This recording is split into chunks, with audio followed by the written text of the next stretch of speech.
Well, welcome to today's episode of Scouting for History. Today we're going to talk about coin history, and specifically we're going to talk about the nickel. You're telling me that this isn't a nickel? It could have been. Stick around, find out.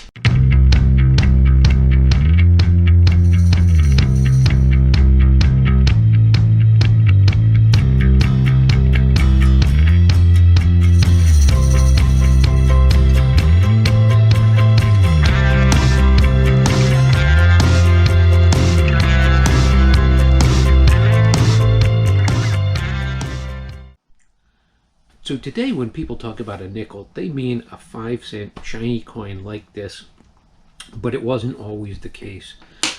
Back before we declared our independence, we used British coins, pounds, pennies, pence. When we declared our independence, we started making large copper coins that were worth 1 cent, 1/100th of a dollar. Very similar in size and shape to a British penny, so people called them pennies back then, and the name stuck. Even today we still call them pennies, even though they're not pennies. They're 1 cent coins. That's neither here nor there. Now these 1 cent coins were pretty popular when they first came out, but pretty soon, by the 1850s, they became less popular. Not just with the people. I mean, could you imagine carrying around a whole bunch of these? It's outrageously heavy. But also the mint didn't like them.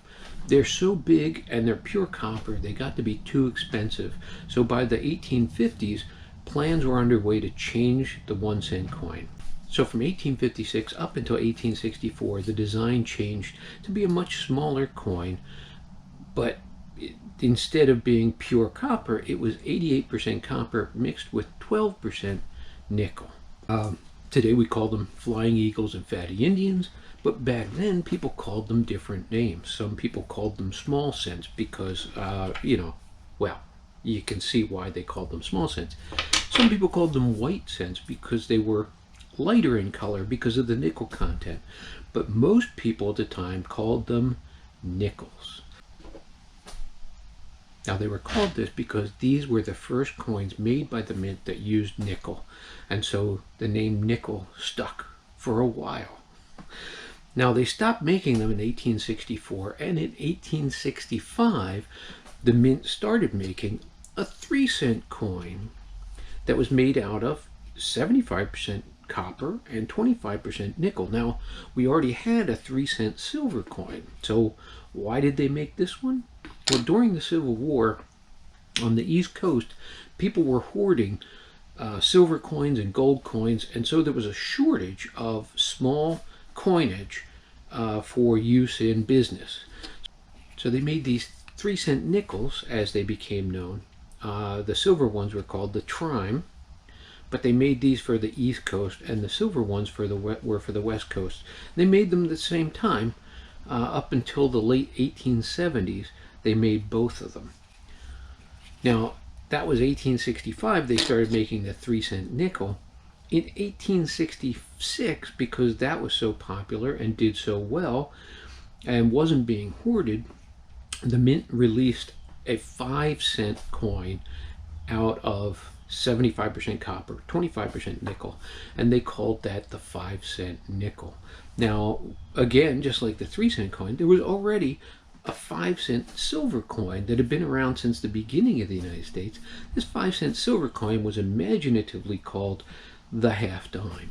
And the half dimes, again, were made all the way up until the 1870s, mostly for the West Coast during the Civil War and after.